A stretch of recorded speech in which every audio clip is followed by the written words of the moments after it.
Shalom. Les saluda el israelita. Les presentamos la parasha 43, Masé.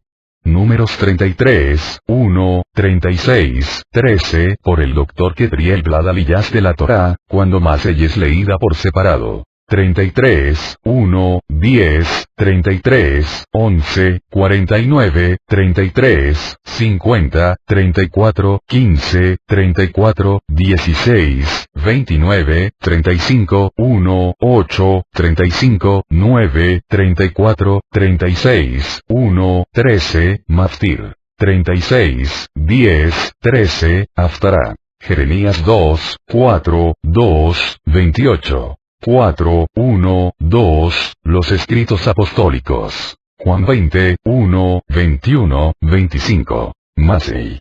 Masei es la forma plural posesiva de Masá, que significa salida, punto de partida, viaje, marcha, estación. Implica no solo los lugares donde acamparon los hijos de Israel, sino también las jornadas que se hicieron entre esos lugares. Primera Aliyá, Bamidbar 33, 1, 10. 33, 2. Y Mosé anotó los puntos de partida según sus jornadas, por el mandamiento de Yahuwah, y estas son sus jornadas, conforme a sus puntos de partida.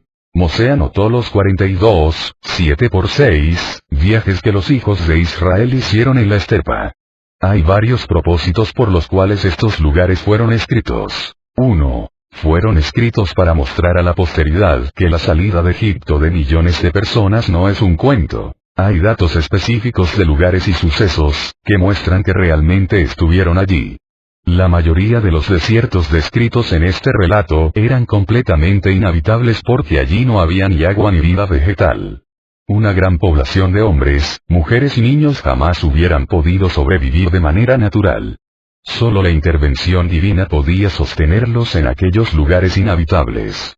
2. Fueron escritos para dar a conocer la bondad de Yahuwah en medio de una sentencia de tener que dar vueltas durante 40 años en la estepa. En 40 años solo hubo 42 viajes.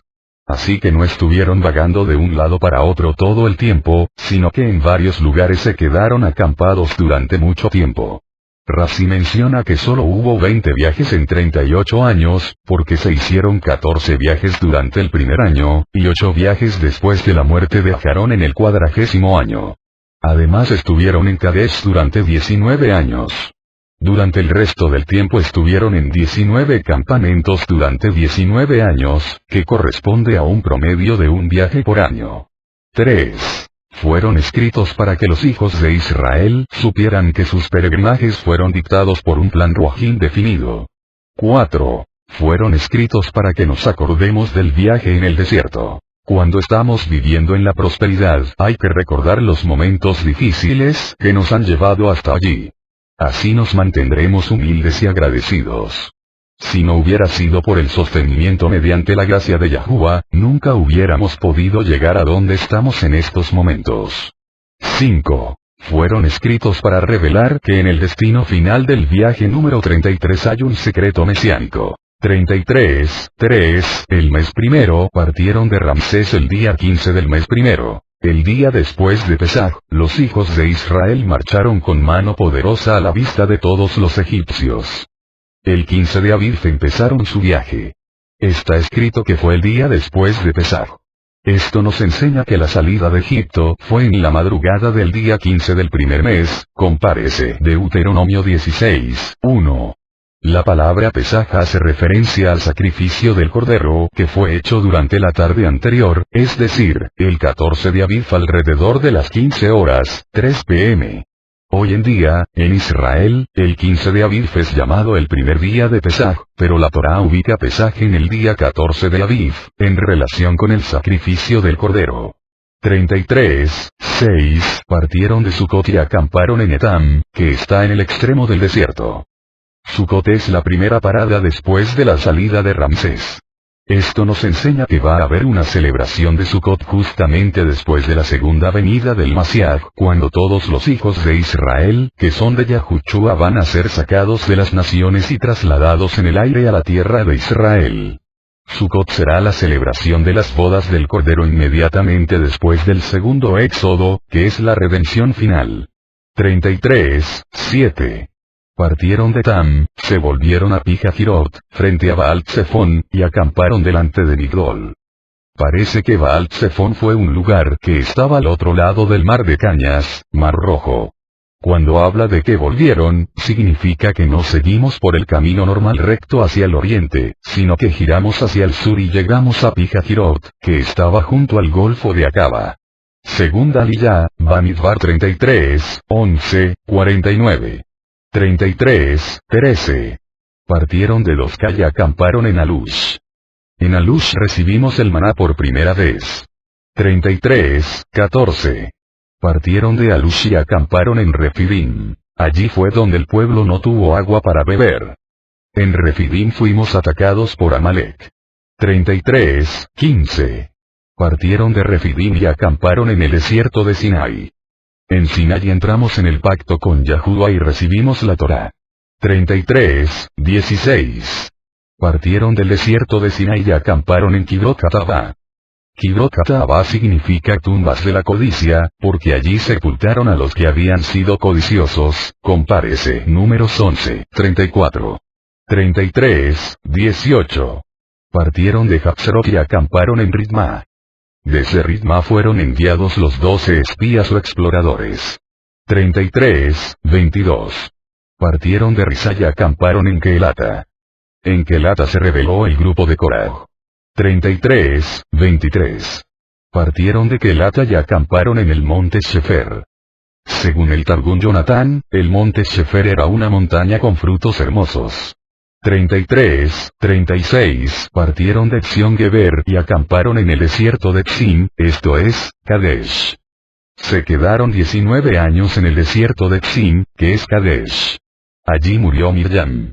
Kadosh significa separado. Según el Targum Jonatán, el nombre de Yahuwah fue apartado aquí cuando él decretó que Mosé y Aarón no podían entrar en la tierra. 33, 37, 39.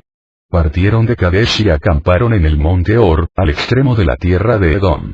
Entonces el sacerdote Aarón subió al monte Or por mandato de Yahuwah, y allí murió, el año 40 después que los hijos de Israel habían salido de la tierra de Egipto, el primer día del mes quinto. Aarón tenía 123 años de edad cuando murió en el monte Or. El monte Or está situado al lado oriental del valle de Arabá. Es la montaña de piedra arenosa más alta de Edom, al lado oriental de la vieja ciudad de Petra. Or significa montaña. Hay un lugar que tradicionalmente es reconocido como la tumba de Aarón, en un monte en el sur de Jordania, cerca de Petra. 33, 42. Partieron de Tzalmona y acamparon en Punón. En Punón, los hijos de Israel se quejaron por el maná y por eso vinieron las culebras. 33, 49. Y acamparon junto al Yardén, desde Bet-Yesimot hasta Abel-Shittim, en las llanuras de Moab. Allí murieron 24,000 israelitas por el pecado de Baal Peor. Aquí está escrito que el campamento se extendía desde Bet-Yesimot hasta Abel-Shittim, lo cual puede darnos una idea de su tamaño. El Talmud nos relata como Rabá bar Haná dijo que había visto ese lugar, desde Bet-Yesimot hasta Abel-Shittim, y que mide 3 parsaot por 3 parsaot. Un parsá, en plural parsaot, mide 4000. Rashi menciona que el campamento de los hijos de Israel medía 12.000, un mil corresponde a 1,080 metros. Esto significa que se trata de un total de unos 13 kilómetros de ancho y 13 kilómetros de largo, lo cual equivale a 168 kilómetros 2, o 16,800 hectáreas. Tercera Aliyá, Bamidbar 33, 50, 34, 15. 33, 52. Expulsaréis a todos los habitantes de la tierra delante de vosotros, y destruiréis todas sus piedras grabadas, y destruiréis todas sus imágenes fundidas, y demoleréis todos sus lugares altos. Según Rashi, la palabra hebrea que ha sido traducida como piedras grabadas, Mashyotam, alude a los templos paganos, que normalmente tenían el suelo cubierto con piedras de mármol, donde adoraban extendiendo las manos y los pies. El Targum traduce esta palabra como sus templos. Este texto nos enseña que Yahuwah quiere que haya una sola religión en la tierra de Israel. Toda influencia pagana está prohibida. Esto implica hoy en día que la Torá prohíbe que haya iglesias católicas en la tierra de Israel. Yahuwah prohíbe que haya mezquitas en su tierra. El templo Baal que está en Haifa, está prohibido por la Torá. Toda imagen de Buda, de los santos, de todo dios pagano y de todo objeto de culto de otras religiones fuera del judaísmo, está prohibida por la Torá en la tierra de Israel. Yahuwah ordena eliminar todas estas cosas, pero hoy en día la tierra de Israel está llena de idolatría. Muchos judíos, musulmanes y cristianos están incluso ganando mucho dinero por medio de los turistas que vienen a visitar las iglesias, las mezquitas y los museos que están llenos de objetos de culto pagano. Está prohibido, no solamente tener templos de otras religiones u objetos de su culto, sino también sacar beneficio económico de la idolatría. Según la Torá, todos los lugares de culto y objetos de culto que no están dedicados al único y verdadero Elohai, el Elohai de Israel, tienen que ser eliminados de la tierra. Todas las imágenes fundidas tienen que ser eliminadas. Si el pueblo judío no lo hace antes, cuando venga el Mashiach por segunda vez, la tierra será purificada de toda religión pagana.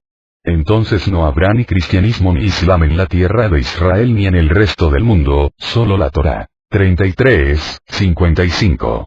Pero si no expulsáis de delante de vosotros a los habitantes de la tierra, entonces sucederá que los que de ellos dejéis serán como aguijones en vuestros ojos y como espinas en vuestros costados, y os hostigarán en la tierra en que habitéis.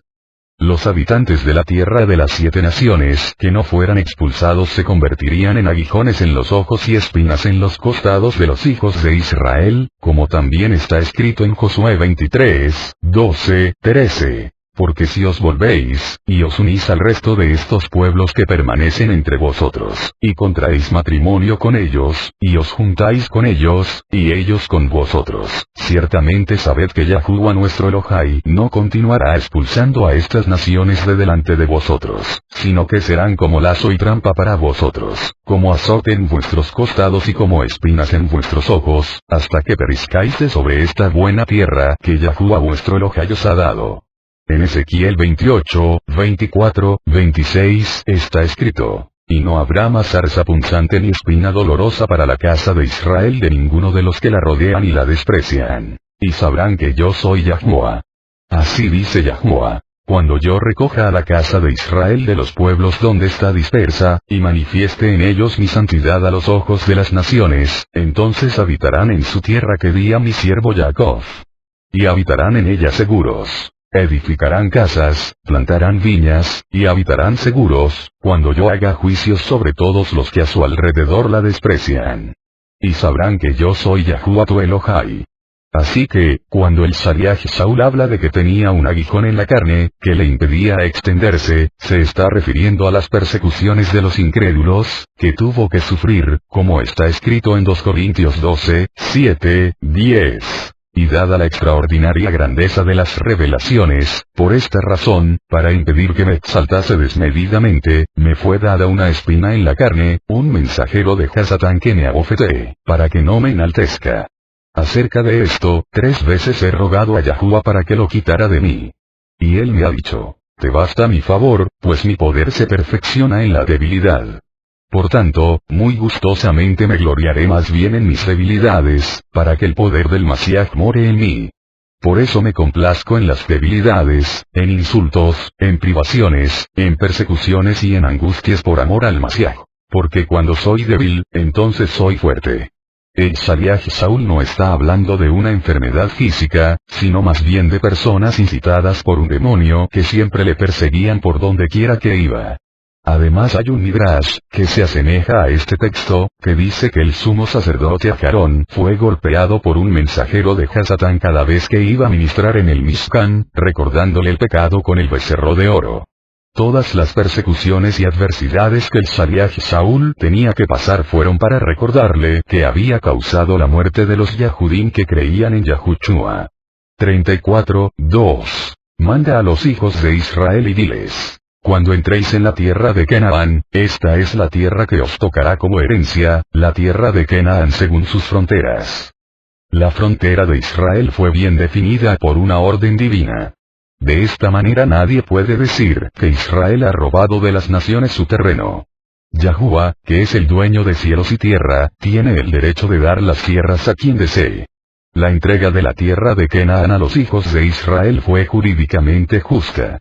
Yahuwah no puede hurtar o cometer injusticia, como está escrito en el Salmo 145, 17. Sadik es Yahuwah en todos sus caminos, y bondadoso en todos sus hechos.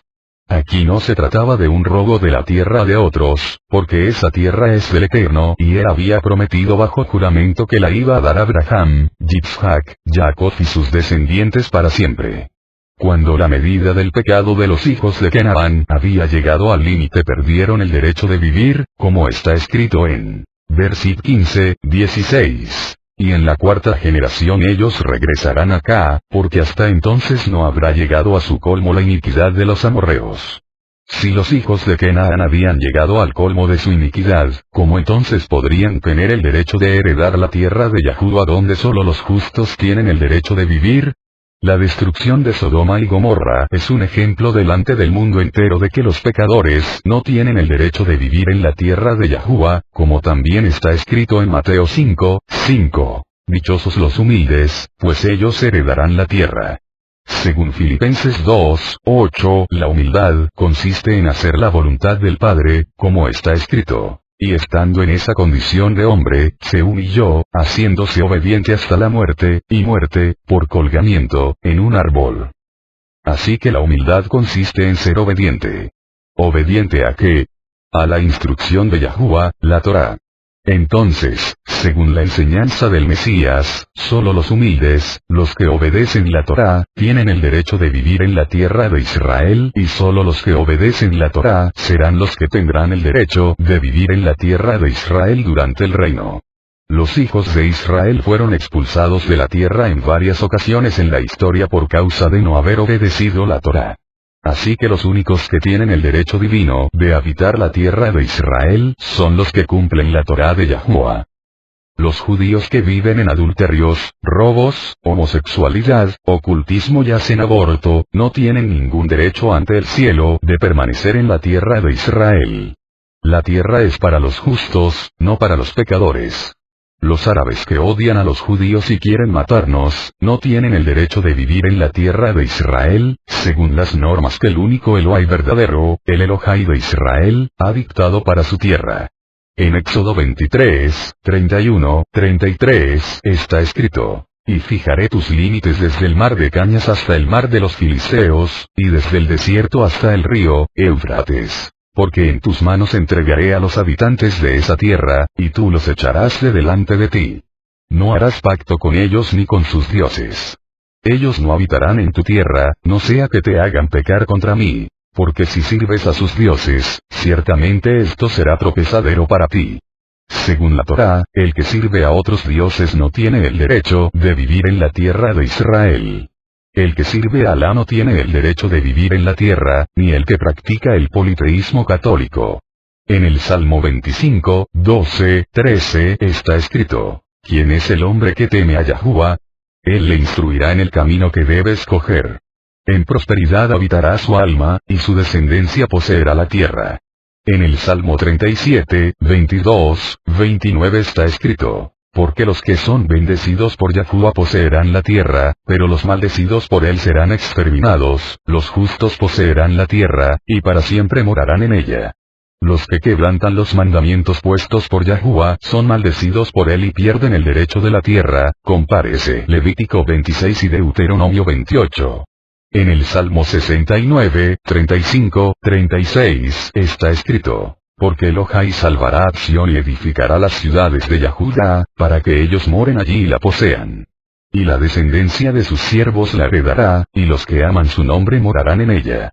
Los hijos de Israel actuaron bajo un mandato divino en la conquista de la tierra exterminando aquellas naciones. Todas ellas tenían la misma posibilidad que la ramera Rahab en Jericó para convertirse de sus pecados y entregarse al Elohai de Israel, pero se obstinaron en seguir pecando y resistiendo al Altísimo. Por lo tanto perdieron el derecho de la tierra de Yahuwah. Esa tierra ha sido escogida por Yahuwah de una manera especial y la llama suya, como está escrito en Jeremías 2, 7. Yo os traje a una tierra fértil, para que comierais de su fruto y de sus delicias. Pero vinisteis y contaminasteis mi tierra, y de mi heredad hicisteis abominación. En Deuteronomio 11:12 está escrito: es una tierra que Yahuwah tu Elohai cuida. Los ojos de Yahuwah tu Elohai están siempre sobre ella, desde el principio hasta el fin del año. En Jeremías 16:18 está escrito: pero primero, pagaré al doble su iniquidad y su pecado, porque ellos han contaminado mi tierra con los cadáveres de sus ídolos abominables, y han llenado mi heredad con sus abominaciones. En Ezequiel 36:5 está escrito: por eso, así dice Yahuwah: ciertamente en el fuego de mi celo he hablado contra las demás naciones y contra todo Edom, que se han apropiado para sí de mi tierra como posesión, con alegría, de todo corazón y con desprecio de alma, para dejarla como presa. En Joel 2:18 está escrito: entonces Yahuwah se llenará de celo por su tierra, y tendrá piedad de su pueblo. En Joel 3:1-2 está escrito: porque he aquí que en aquellos días y en aquel tiempo, cuando yo restaure el bienestar de Yehudá y Jerusalén, reuniré a todas las naciones, y las haré bajar al valle de Jehosafat. Y allí entraré en juicio con ellas a favor de mi pueblo y mi heredad, Israel, a quien ellas esparcieron entre las naciones, y repartieron mi tierra. Este texto enseña que el juicio de Yahuwah va a caer sobre todas las naciones que han repartido su tierra. 34:12. Esta será vuestra tierra, según sus fronteras alrededor. Otra de las razones por las cuales la Torá define bien dónde están las fronteras de la tierra es para que se sepa en qué áreas se aplican los mandamientos de la Torá que solo se pueden cumplir en la tierra de Israel. Desde el principio de la creación Yahuwah ha puesto límites que hacen la diferencia entre una cosa y otra. Ya en el huerto del Edén había límites entre diferentes países. Además Yahuwah puso un límite entre lo que estaba permitido comer y lo que estaba prohibido comer. Estos límites existían antes de que el pecado entrara en el mundo. Esto nos enseña que no es el pecado que ha causado que la Torá trace límites entre una cosa y otra. El trazo de los límites es parte de la misma creación. Incluso en el tabernáculo en el cielo hay diferentes habitaciones y niveles con límites entre ellos. Toda cosa creada necesita límites en los cuales existir y funcionar, como está escrito en Hechos 17:26. Y de uno hizo todas las naciones del mundo para que habitaran sobre toda la faz de la tierra, habiendo determinado sus tiempos señalados y los límites de su habitación. La esencia del pecado es traspasar o cambiar los límites, compárese 1 Juan 3:4. Entonces el Mashiach no vino para quitar los límites, ni cambiar los límites, sino para ayudar al hombre a respetar y funcionar dentro de los límites que están marcados por Yahuwah en la Torá. El que predica a un Mashiach que vino para cambiar o quitar los límites que han sido marcados por Yahuwah, está presentando un falso Mesías. La esencia del espíritu del antimesías es que cambie los límites puestos por Yahuwah en la Torá, como está escrito en Daniel 7:25-26. Y él proferirá palabras contra el Altísimo y afligirá a los Kadoshim del Altísimo, e intentará cambiar los tiempos y la ley. Y les serán entregados en sus manos por un tiempo, por tiempos y por medio tiempo. Pero el tribunal se sentará, para juzgar, y su dominio les será quitado, aniquilado y destruido para siempre. En 2 Tesalonicenses 2:3, 4, 7, 8 está escrito: que nadie os engañe en ninguna manera, porque no vendrá, sin que primero venga la apostasía y sea revelado el hombre de pecado, el hijo de perdición, el cual se opone y se exalta sobre todo lo que se llama Dios o es objeto de culto, de manera que se siente en el templo de Elohai, presentándose como si fuera Elohai, porque el misterio de la iniquidad ya está en acción, solo que aquel que por ahora lo detiene, lo hará hasta que él mismo sea quitado del medio. Y entonces será revelado ese inicuo, a quien Yahuwah matará con la Torá de su boca, y destruirá con el resplandor de su venida. La palabra griega que ha sido traducida como iniquidad es anomía, que significa legalidad o sin ley. La palabra griega que ha sido traducida como inicuo es anomos, que significa alegal, uno que no se sujeta a la Torá. Aquí se habla del hombre de pecado, el alegal, y el misterio de la alegalidad. Este es el Ruach del anti-Mashiach, que resiste la ley de Yahuwah e intenta cambiarlo y eliminarlo y sus límites. El hombre alegal es un hombre totalmente carnal, como está escrito en Romanos 8:7, 8. La mente carnal es enemiga contra Yahuwah, porque no se sujeta a la Torá de Yahuwah, pues ni siquiera puede hacerlo, y los que siguen la inclinación al mal, no pueden agradar a Yahuwah. Lo que va a caracterizar la última generación antes de la venida del Mashiach es que no sabrá dónde están los límites.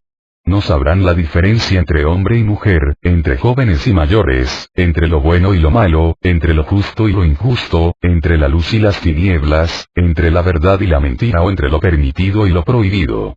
Yahuwah ha marcado en la Torá dónde están los límites, pero el hombre perverso lo tuerce todo. El hombre perverso enseña que Cristo vino para abolir la Torá y para cambiar los límites marcados por la Torá dada por Yahuwah a Mosé. El fin de ese hombre perverso es la muerte. La parasá de esta semana nos enseña que Yahuwah pone límites muy bien definidos para Israel y las naciones. Dichoso el hombre que respeta esos límites. 34:5. Y la frontera cambiará de dirección de Atzmón al torrente de Egipto, y su término será el mar. El torrente de Egipto no se refiere al río Nilo, sino a un arroyo que está en la llamada península de Sinaí. Su nombre actual es Wadi el Arish. En esta ocasión el pueblo de Israel no recibió todo el terreno que el Eterno había prometido a los padres.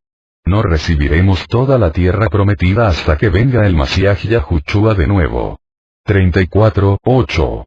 Trazaréis una línea desde el monte Or hasta la entrada de Hamat, y el término de la frontera será Tzedad, según Rashi, la ciudad de Hamat es la que más adelante sería la ciudad siria de Antioquía.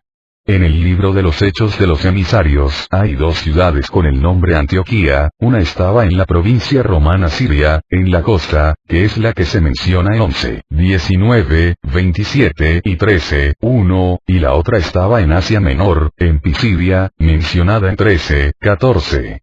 Cuarta liyá, Bamidbar 34, 15, 29. 34, 15.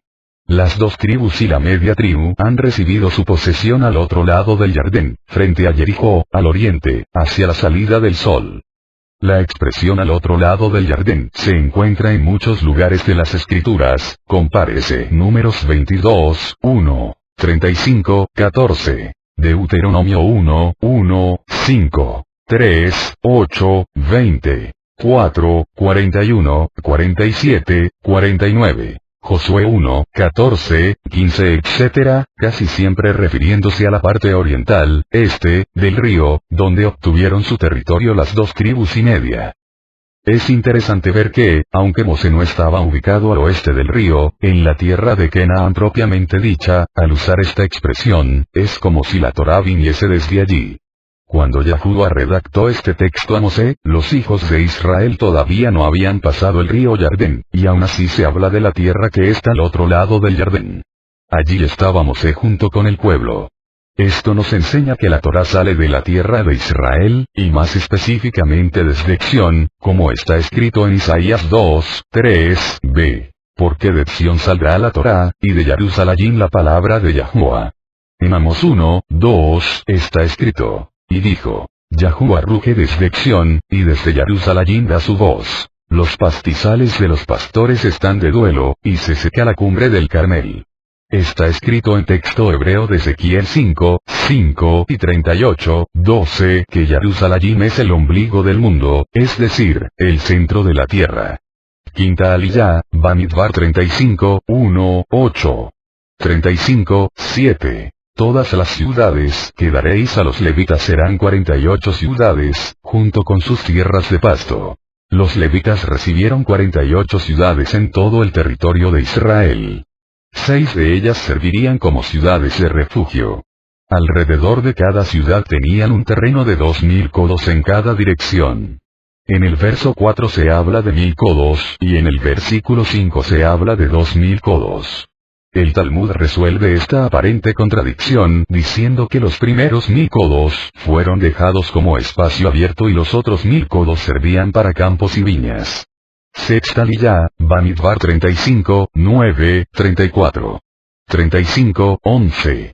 Escogeréis para vosotros ciudades para que sean vuestras ciudades de refugio, a fin de que pueda huir allí el homicida que haya matado a alguna persona sin intención.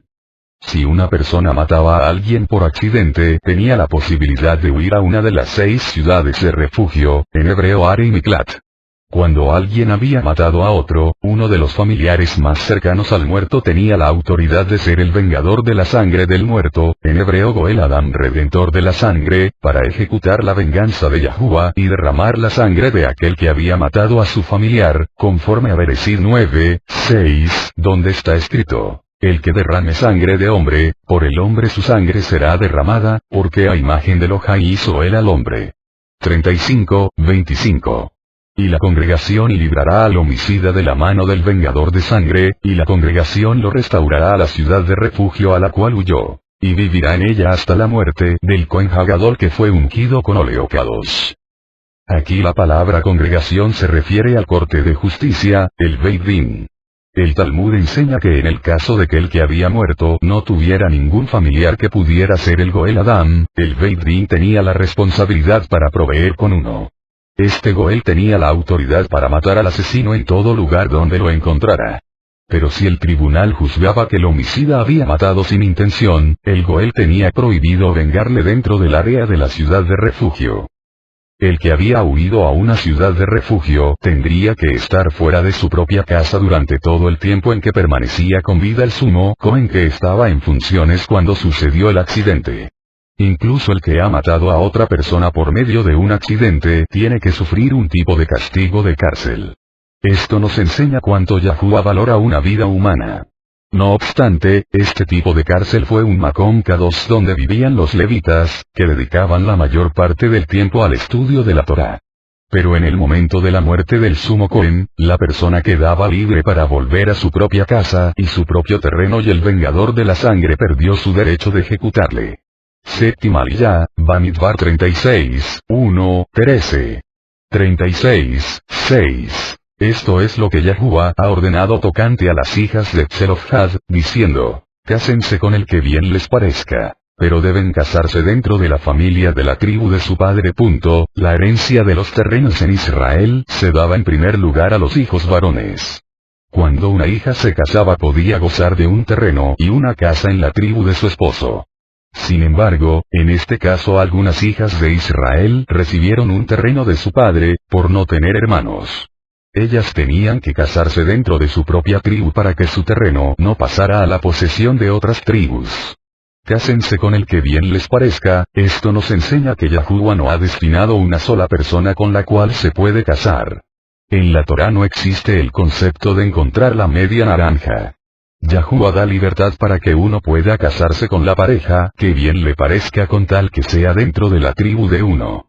El mismo pensamiento se encuentra en 1 Corintios 7:39. La mujer está ligada mientras el marido vive, pero si el marido muere, está en libertad de casarse con quien desee, solo que en Yahuwah. Este texto dice que una viuda tiene el derecho de casarse con quien quiera, solo que en Yahuwah, es decir, con uno que tiene la fe de Yahushua. Por supuesto no tiene el derecho de querer a uno que esté en un pacto matrimonial con otra persona, porque no puede codiciar el esposo de su prójimo. Una mujer divorciada tiene el mismo estado que una viuda, porque ya no tiene marido. Por medio del divorcio fue liberada del varón que antes era su esposo. Este texto no puede ser utilizado para impedir a los divorciados a casarse de nuevo. Sin embargo, si el esposo es creyente, ella no tiene el derecho de casarse con otro, según 1 Corintios 7:10-11, sino debe buscar la reconciliación con él. Ahora, si el esposo creyente divorciado hace un nuevo pacto matrimonial con otra mujer, la mujer divorciada se quedará libre para casarse con quien quiera, de la misma manera como una viuda. Un creyente no tiene el derecho de casarse con uno que no cree en Yahushua, como está escrito en 2 Corintios 6:14-18. No estéis unidos en yugo desigual con los incrédulos, que no creen en Yahushua, pues qué asociación tienen la justicia y la iniquidad. ¿O qué comunión la luz con las tinieblas? ¿O qué armonía tiene el Masiaj con Belial? ¿O qué tiene en común un creyente con un incrédulo? ¿O qué acuerdo tiene el templo de Elohai con los ídolos? Porque nosotros somos el templo del Elohai vivo, como Elohai dijo: habitaré en ellos, y andaré entre ellos, y seré su Elohai, y ellos serán mi pueblo. Por tanto, salid de en medio de ellos y apartaos, dice Yahuwah, y no toquéis lo inmundo, y yo os recibiré. Y yo seré para vosotros padre, y vosotros seréis para mí hijos e hijas, dice el Todopoderoso. Masiaj en esta parasá 33, 37, 39. Partieron de Kadesh y acamparon en el monte Or, al extremo de la tierra de Edom. Entonces el sacerdote Aharón subió al monte Or por mandato de Yahuwah y allí murió, el año 40 después que los hijos de Israel habían salido de la tierra de Egipto, el primer día del mes quinto. Aharón tenía 123 años de edad cuando murió en el monte Or. En el campamento número 33 desde la salida de Egipto murió el sumo Cohen Aharón sobre un monte, el monte llamado Or, que significa montaña. Él fue un Masiaj, un ungido, el primero que es llamado Masiaj en las escrituras, compárese Levítico 4, 3, 5, 16. Este suceso es una figura profética de Yahushua, Masiaj, que también murió sobre un monte, a la edad de 33 años, que coincide con el número 33 de las jornadas de Israel desde la salida. Murió, el año 40 después que los hijos de Israel habían salido de la tierra de Egipto. Esto alude a la muerte y resurrección de Masiaj 4000 años después de la creación de Adán. En Bereshit 13, 10, Egipto es comparado con el huerto del Edén.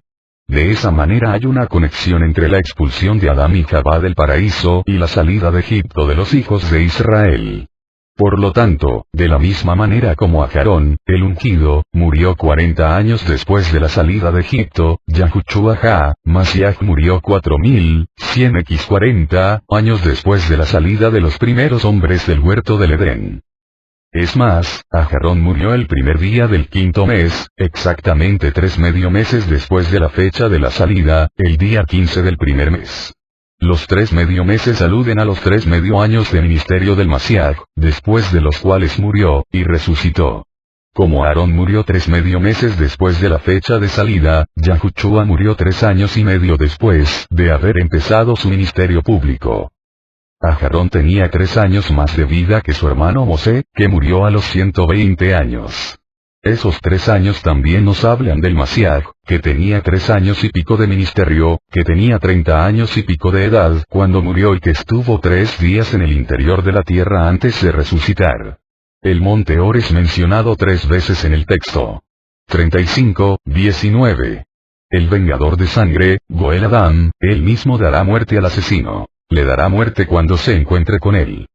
De esto aprendemos que hay una persona que es llamada Goel Adam, redentor de la sangre o vengador, que tiene la responsabilidad de buscar y ejecutar al asesino. ¿Quién fue el que mató al primer hombre y que por lo tanto es llamado homicida por nuestro Rebe, según Juan 8, 44 y 10, 10? La respuesta es Hasatán. ¿Quién es el familiar más cercano de Adán y Jabá? La respuesta es el Mesías Ben Adán, el Hijo del Hombre, que fue el prototipo que Yahuwah usó para la creación de Adán. ¿Quién, pues, tiene la responsabilidad de buscar y ejecutar al que asesinó al ser humano? La respuesta es Yahushua Masías, como está escrito en Juan 12, 31. Ya está aquí el juicio de este mundo. Ahora el príncipe de este mundo será echado fuera. En Juan 16, 11 está escrito. Y de juicio, porque el príncipe de este mundo ha sido juzgado. En un Juan 3, 8, b está escrito, el Hijo de Yahuwah se manifestó con este propósito, para destruir las obras del diablo. 35, 25, 28.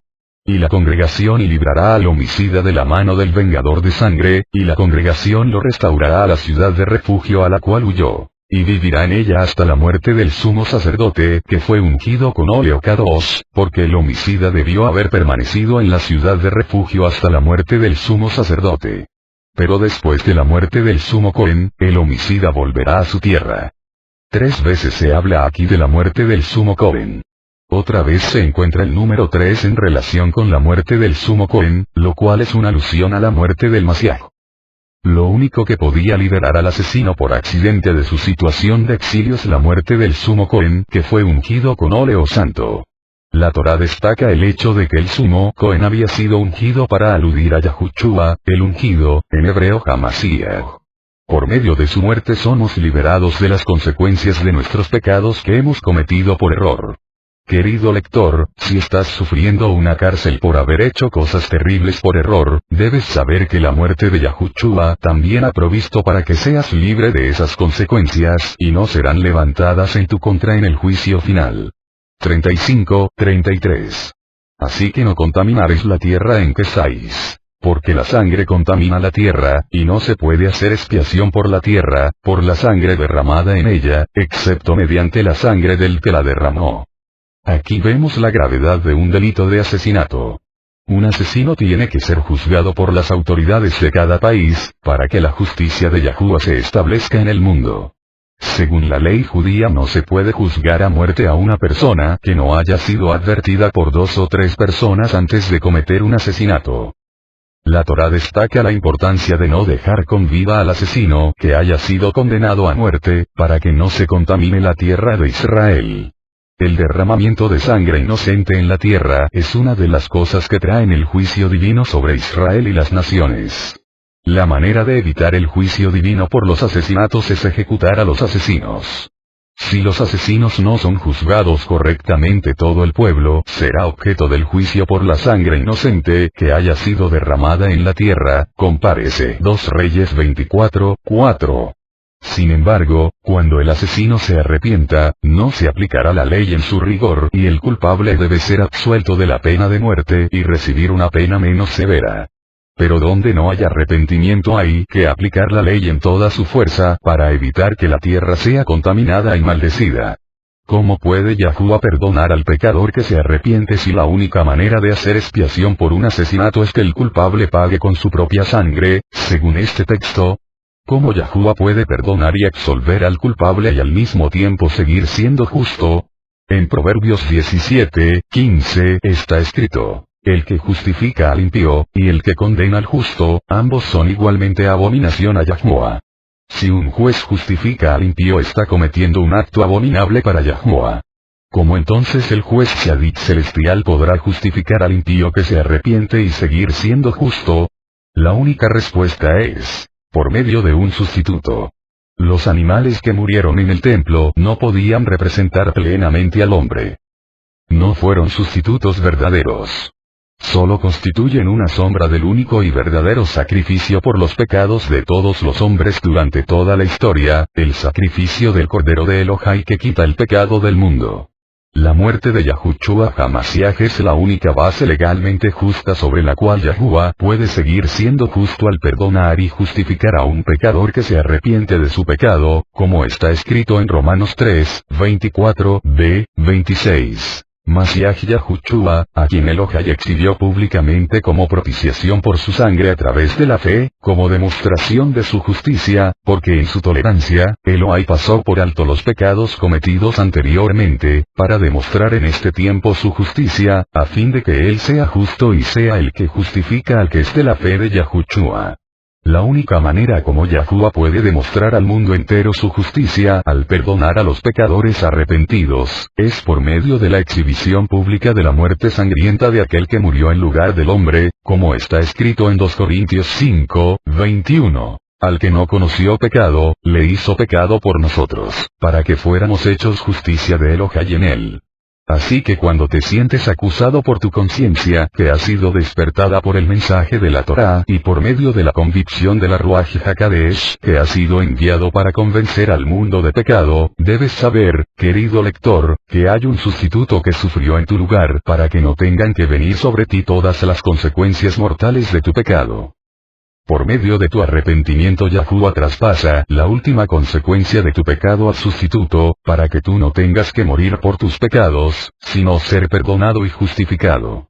La justificación por fe en la sangre de Yahushua te pone en una situación de inocencia delante del tribunal celestial y podrás tener shalom con Yahuwah, como está escrito en Romanos 5:1-2. Por tanto, habiendo sido justificados por la emuná, tenemos shalom para con Yahuwah por medio de nuestro María Yahushua HaMashiach, por medio de quien también hemos obtenido entrada por la fe a esta gracia en la cual estamos firmes, y nos exaltamos en la esperanza de la tifeter de Yahuwah. Bendito sea Yahuwah por esta parasha.